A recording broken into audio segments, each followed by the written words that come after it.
दोस्तों, वक्फ़ बिल के ताल्लुक़ से बहुत सारी मालूमात यकीनन आपको मालूम हो गई होगी। बहुत सारे उलमा के, बहुत सारे दानिशवरान के, बहुत सारे सियासतदान के हमने आपको बयानात सुनाए, आपने उनके बयानात सुने। अब वक्फ़ बिल के ताल्लुक़ से एक बहुत बड़ी ख़बर निकल कर सामने आ रही है कि कल यानी कि 20 सितंबर को, जो कल गुज़र गया, तो 20 सितंबर को जेपीसी की मीटिंग चली और ये मीटिंग तकरीबन 2.5 घंटे तक चली। तो इस मीटिंग के अंदर बहुत सारी बातचीत हुई, बहुत सारी मीटिंग हुई, आपस में डिस्कस हुआ। इसी तरीके से ऑल इंडिया मुस्लिम पसल्ला बोर्ड के बहुत सारे लोग इसके अंदर शामिल रहे। तो अब ऑल इंडिया मुस्लिम पसल्ला बोर्ड ने जो है एक लेटर पैड जारी किया है और उस मीटिंग का पूरा खुलासा क्या है, पूरा निचोड़ क्या है, उस मीटिंग के अंदर क्या तय पाया, क्या फ़ैसला हुआ, ये सारी की सारी बातें जो है आपको इस लेटर पैड के अंदर आपको सुनने को मिलेंगी और आप समझ जाएंगे कि अब तक जो है क्या फ़ैसला हुआ है, क्या फ़ैसला आया है और अब तक की पूरी सूरत हाल क्या है। यकीनन आप सही तरीके से समझ जाएंगे। बस ज़्यादा लंबा नहीं, 2-3 मिनट का ये वीडियो है, तो आप इसको ज़रा गौर से सुनिएगा। आइए मैं आपको पढ़कर सुनाता हूँ कि वो मुकम्मल फ़ैसला क्या हुआ, क्या बातचीत हुई। देखिए, आप अपनी मोबाइल स्क्रीन पर देखिए, ये ऑल इंडिया मुस्लिम पसल्ला बोर्ड का लेटर पैड है, तो इन्होंने पूरी तफसील इसके अंदर लिखी है। देखिए, आप गौर से सुनिएगा। ये लिखते हैं, कल शाम वक्फ़ तरमीमी बिल पर अपना मौक़िफ़ रखने के लिए जॉइंट पार्लियामेंट्री कमेटी ने ऑल इंडिया मुस्लिम पसल्ला बोर्ड को मौका दिया। ये मीटिंग पार्लियामेंट के कमेटी रूम में हुई। ऑल इंडिया मुस्लिम पसल्ला बोर्ड के वफ़द की क़यादत बोर्ड के सदर मौलाना खालिद सैफुल्लाह रहमानी ने की।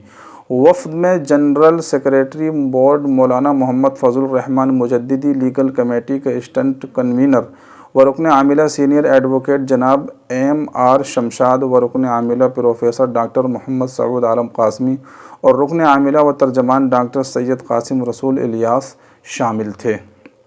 और आगे देखिए, अब है असल बात। इस मौके पर जेपीसी के तमाम अरकान मौजूद थे। सबसे पहले डॉक्टर इलियास ने वफ़द के अरकान का तारुफ़ करवाया। इसके बाद सदर बोर्ड ने तफसील से मौक़िफ़ की शरई हैसियत और तारीख़ पर रोशनी डाली। मौलाना ने ऑल इंडिया मुस्लिम पसल्ला बोर्ड का तारुफ़ करवाते हुए कहा कि बोर्ड मुसलमानान हिंद का एक मुत्तहिदा प्लेटफॉर्म है। अब ज़रा गौर से सुनिएगा, बहुत ज़रूरी बात है। अब जो असल बात है वो आई निकल के। अब देखिए, जिसमें मुल्क की तमाम अहम दीनी व मिली जमातें, तमाम मसालिक और तमाम अहम दीनी मदारिस, मिल्लत के उलमा और दानिशवरान की नुमाइंदगी है। प्रोफेसर मोहम्मद सऊद आलम कासमी ने भी वफ़द की शरई हैसियत पर गुफ्तगू की। इसके बाद सीनियर एडवोकेट जनाब M.R. शमशाद ने वक्फ़ तरमीमी बिल की खामियों और नक़ाइस पर क़ानूनी नुक्ते नज़र से तफसीली इजहार ख़याल किया। मौलाना मोहम्मद फ़ज़लुर रहमान मुजद्दिदी और डॉक्टर कासिम रसूल इलियास ने भी इस गुफ्तगू में हिस्सा लिया। बाद अज़ा जेपीसी के बाज़ अरकान ने तौज़ीही सवाल किए, जिसके अरकान वफ़द की जानिब से तफसीली जवाब दिए गए। इससे कबल बोर्ड की जानिब से वक्फ़ तरमीमी बिल के तफसीली जायज़े और उस पर बोर्ड के एतराज़ात पर मबनी 211 सफ़हात पर मुश्तमिल एक याददाश्त भी जमा की गई, जिसकी कॉपियाँ जेपीसी के अरकान को कबल अज़ वक्त ही फ़राहम कर दी गई थीं। कमेटी के बाज़ मेंबरान ने बोर्ड के ड्राफ्ट की बहुत तारीफ़ की और कहा कि वक्फ़ तरमीमी बिल पर अब तक इससे बेहतर चीज़ हमारे सामने नहीं आई। तो इसका मतलब ये है कि बहुत अच्छे माहौल में ये बातचीत हुई है और बहुत सही तरीके से आपस में डिस्कस हुआ है। किसी तरीके की कोई नाराज़गी आपस में, जो भी कमेटी है जेपीसी है, इन लोगों के अंदर कोई भी यानी कि नाराज़गी नहीं है और सही तरीके से बहुत ही खुशगवार माहौल में ये गुफ्तगू चल रही है। तो इंशाअल्लाह अभी तो कोई ख़तरा नहीं है और उम्मीद है कि इंशाअल्लाह ये बिल पास नहीं होगा। अभी थोड़ी सी गुफ्तगू और है, आप वो भी सुन लीजिए।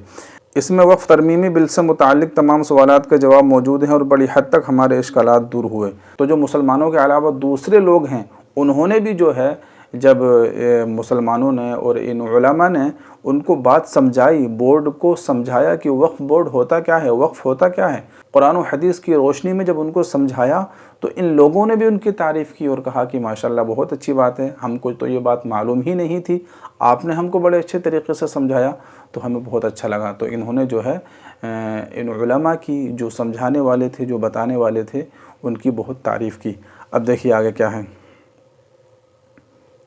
इससे कबल भी एक गैर रस्मी मीटिंग में 24 अगस्त को बोर्ड चेयरमैन कमेटी को एक मुख्तसर याददाश्त पेश कर चुका है।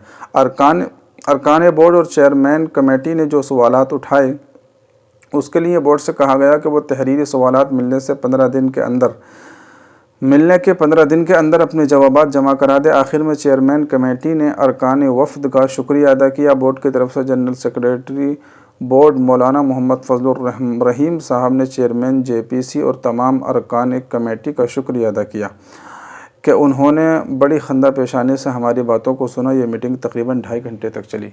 तो आपने सुना पूरा आपने ये पूरी गुफ्तगू सुनी, पूरी बात सुनी। यकीनन आपकी बात कुछ न कुछ समझ में आई होगी। देखिए, इसका खुलासा यही है कि इनकी जो ये आपस में गुफ्तगू चली JPC के अंदर, जो भी लोग हैं, जितने भी लोग इसके अंदर शामिल हैं, उन तमाम की जो आपस में गुफ्तगू हुई बड़े अच्छे माहौल में, बड़े खुशगवार माहौल में हुई। और जो हमारे उलमा हैं, जो हमारे मुसलमान लीडरान हैं, जो दानिशवरान हैं, जो जानने वाले लोग हैं, जो वक़्फ़ को, कुरान को, हदीस को जानते हैं, तो उन्होंने उन लोगों को कि जो इसके बारे में सही तरीक़े से नहीं जानते, उनको सही तरीक़े से बताया, समझाया कि वक़्फ़ ये होती क्या चीज़ है। तो इन्होंने बताया कि उनकी समझ में आया और उन्होंने कहा कि माशाअल्लाह आपने बहुत अच्छी गुफ्तगू की और बहुत अच्छे तरीक़े से हमको समझाया। इससे पहले किसी ने इतने अच्छे तरीक़े से हमको समझाया ही नहीं, बताया ही नहीं। तो आपकी बात हमारी समझ में आई, हमें बहुत अच्छा लगा।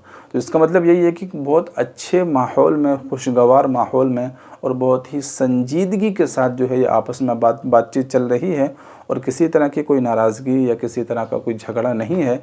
तो इंशाअल्लाह उम्मीद है कि आने वाले वक्त में भी माहौल साज़गार ही रहेगा और इस तरह का कोई भी गड़बड़ी नहीं होगी और मुसलमानों को कोई भी परेशानी नहीं होगी। और उम्मीद है कि इंशाअल्लाह ये बिल पास नहीं होगा, हमारे हक़ में ही फ़ैसला होगा। तो आप लोग मेहनतें करते रहिए, कोशिशें करते रहिए और साथ साथ जो है दुआएं भी करते रहिए। दुआ बहुत बड़ी चीज़ है। तो आप लोगों को ये वीडियो कैसी लगी, आपकी समझ में आई या नहीं आई, कमेंट बॉक्स में अपनी राय का इजहार ज़रूर कीजिएगा। और इसके बाद जैसे भी अपडेट होगी, जो भी बात होगी, इंशाअल्लाह मैं आपको बताता रहूँगा। तो कमेंट में अपनी राय का इजहार ज़रूर कीजिएगा। दुआओं की गुजारिश है। अस्सलामु अलैकुम व रहमतुल्लाह।